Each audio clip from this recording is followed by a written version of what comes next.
One Piece est enfin de retour. Après plus de 6 mois d'hiatus, la série revient et est accompagnée d'un tout nouvel opening. Tenchi to Akuma, interprété par le groupe Green Boys et réalisé par Wataru Matsumi, se veut plus conventionnel que le précédent, ayant mis la barre extrêmement haut, mais n'en est pas moins intéressant. Entre ses idées de mise en scène, ses choix de composition et tous les petits détails qu'il dissémine un peu partout. Aujourd'hui, je n'ai pas pour intention de m'attaquer à son aspect narratif, à ce qu'il raconte par rapport aux événements prochainement adaptés en animé, mais plutôt l'observer d'un point de vue plus technique, voir les personnes derrière sa création et ce que ça peut signifier pour l'avenir de la production. Car ce n'est pas un opening comme les autres, et je vais vous expliquer pourquoi. Qui est Wataru Matsumi? Wataru Matsumi, ce n'est pas un réalisateur comme les autres. Malgré des apparitions plus qu'occasionnelles, il a su très vite se démarquer et montrer qu'il avait de l'ambition et des idées intéressantes. Sa première apparition, elle remonte à We Are One, une mini-série de courts-métrages publiée en 2021, célébrant la sortie du tome 100 et de l'épisode 1000, mêlant live action et séquences d'animation. En l'occurrence, il s'est occupé des passages animés, en étant accompagné d'animateurs d'exception, comme Masami Mori, probablement l'animateur le plus influent actuellement, responsable notamment des car design de l'opening 26, mais aussi sur Fanletter, et accompagnant très souvent la réalisatrice Megumi Ishitani. Takashi Kojima, formant un duo extraordinaire avec Naoko Yamada au sein du studio Science Saru, faisant parfois des illustrations promotionnelles et des animations de dingue sur la série One Piece. Ou encore Katsumi Ishizuka, un vétéran qui bosse sur la série depuis ses tout débuts, n'ayant cessé de faire évoluer son style, tout en faisant parler de lui, en allant du climax d'Enies Lobby au storyboard du combat Zoro vs King. Avec ces courts-métrages, on peut déjà clairement distinguer la patte de Matsumi. Que ce soit dans les choix de couleurs et l'utilisation du cinémascope dans son interprétation des flashbacks entre Law et Corazon, ou son rapport à la photographie allant totalement à l'opposé de celui d'une Megumi Ishitani par exemple, laissant souvent respirer ses palettes de couleurs, là où Matsumi va mettre le paquet sur la post-production. Je pense notamment à son interprétation de la fin d'Alabasta. Ses palettes sont déjà extrêmement vives, mais il ne va pas s'empêcher de mettre les reflets de l'eau ou des rayons de soleil ici et là. Et tout ça, c'est important à souligner, car ce n'est que sa première intervention sur One Piece.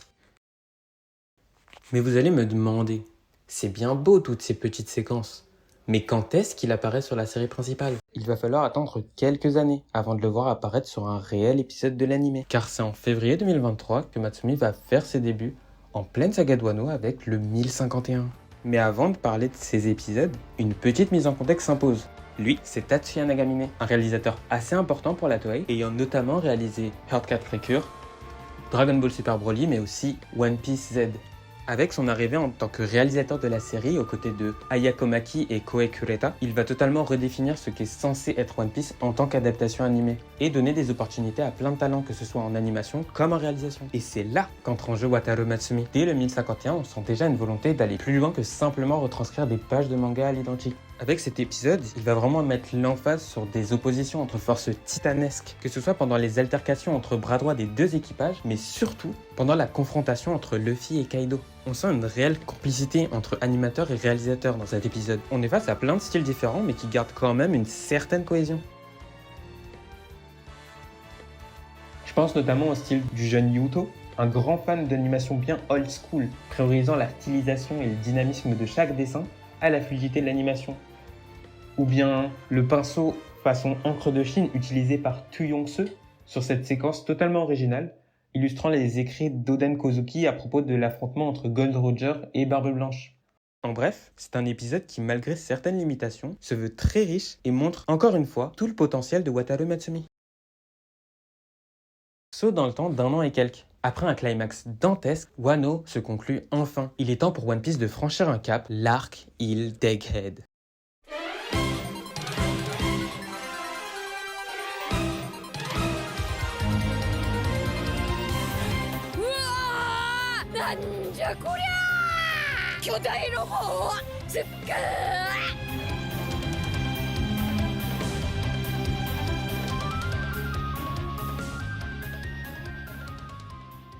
Là où on pourrait s'attendre à un potentiel retour en arrière d'un point de vue ambition, Egghead a choqué tout le monde. One Piece n'a jamais été aussi plaisant à regarder. La direction artistique a été totalement renouvelée. Et la direction de la photographie a fait de même, étant bien plus consistante que sur Wano Kuni, là où elle faisait un peu n'importe quoi par moment. Et niveau animation, c'est un festival. C'est simple, il n'y a pratiquement aucun épisode sans sa petite scène Sakuga faisant le tour de Twitter le temps d'un week-end. Matsumi, il fait son grand retour sur les épisodes 1101 et 1112. Et le 1112, quel épisode! L'adaptation tant attendue de l'affrontement entre Eustace Kid et Shanks le Roux. Dès les premières secondes, pas de récap habituel, mais à la place, un flashback superbement storyboardé avec toujours l'utilisation du cinémascope pour renforcer l'envergure de l'affrontement.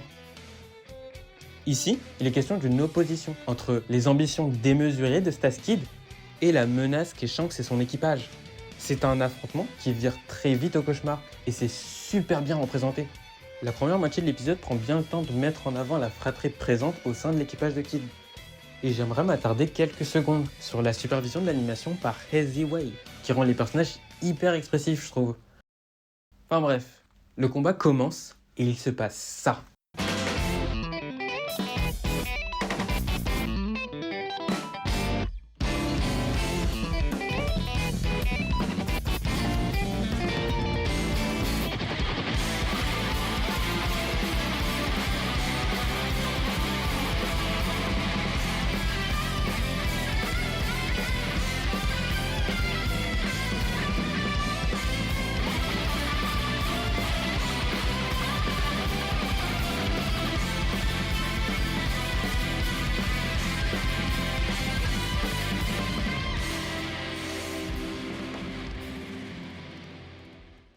Akihiro Ota, tout le monde l'apprécie et a raison.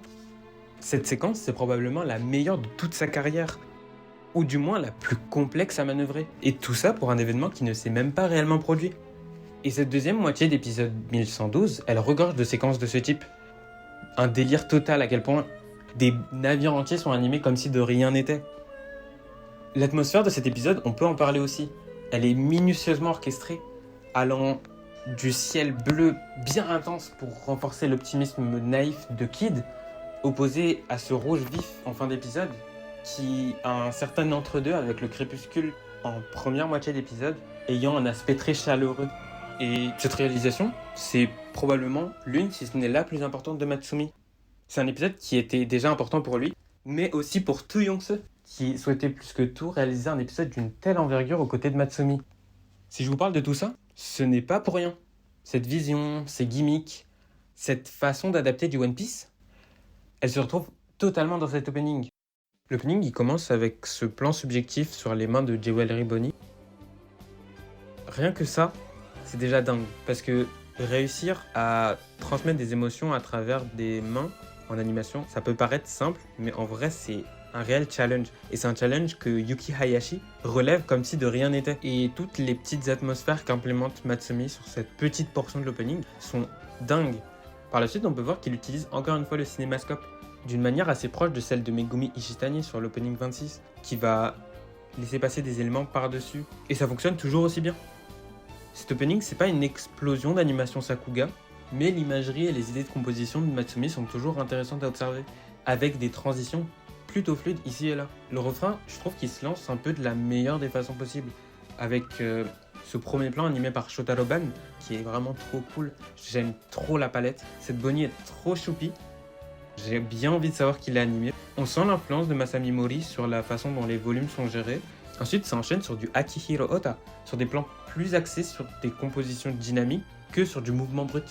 Sans pour autant casser le look de la série comme l'a fait l'opening Us, je suis fan de tous les choix de couleurs de cet opening et de la façon dont la direction de la photographie les amplifie. L'opening se conclut avec des plans assez simples, sur l'équipage qui passe du bon temps. On revient sur quelque chose de très conventionnel, mais ça fait le taf, je trouve. Que dire Midori Matsuda et Tu Yong-se supervisent l'animation, et Midori Matsuda, mais juste waouh! C'est la chara designer de One Piece depuis le début de Wano, et elle n'a fait qu'évoluer au fil des années.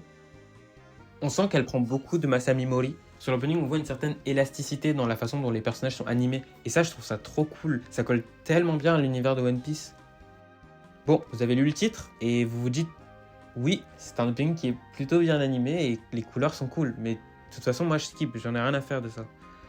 Et déjà, c'est faux parce que vous ne skippez pas les openings, parce que vous êtes de bonnes personnes, Mais au début de la vidéo, j'ai brièvement abordé le cas de Tatsuya Nagamine. Et il faut savoir qu'après la pause de 6 mois, il a quitté son poste de réalisateur de la série pour laisser la place à nul autre que Wataru Matsumi. Et comme vous l'avez constaté avec Wano Kuni, un tel changement n'arrive pas sans une refonte plus ou moins importante de la pipeline.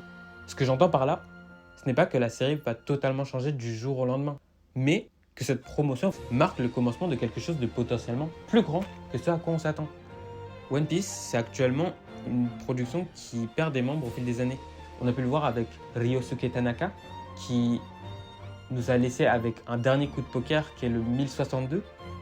Megumi Ishitani, qui quitte le navire progressivement, en témoigne son apparition sur l'opening de Witch Watch, qui est vraiment magnifique, et qui est sa première réalisation en dehors de la Toei.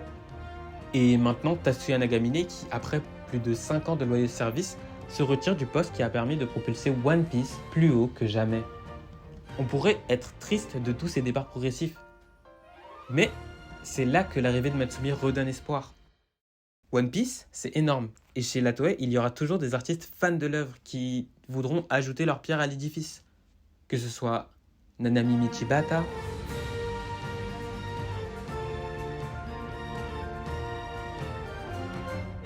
Sho Matsui,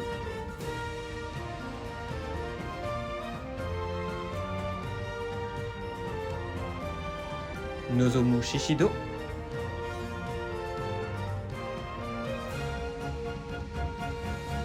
Wataru Matsumi.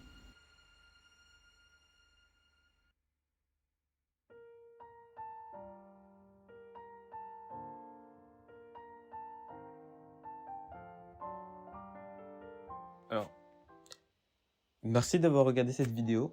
Un premier essai un peu foireux, honnêtement. C'est la première fois que je fais du montage et j'ai zéro matos, si ce n'est ma tablette graphique et mon PC. J'espère quand même que ça vous aura plu, que vous avez appris des trucs intéressants. S'il y a des mots un peu compliqués que vous n'avez pas trop compris, j'ai mis dans la description un petit glossaire, des mots-clés qui pourraient être un peu compliqués à comprendre. Donc n'hésitez pas. J'ai pas pris le temps de les expliquer, c'est ma faute. Donc voilà. La prochaine fois, j'essaierai de vraiment mettre des bases pour que ce soit le plus accessible possible. Pour ce qui est des prochaines vidéos, j'ai une fan animation sur Pokémon sur laquelle je bosse depuis plus de 6 mois. Elle durera 30 secondes à peu près.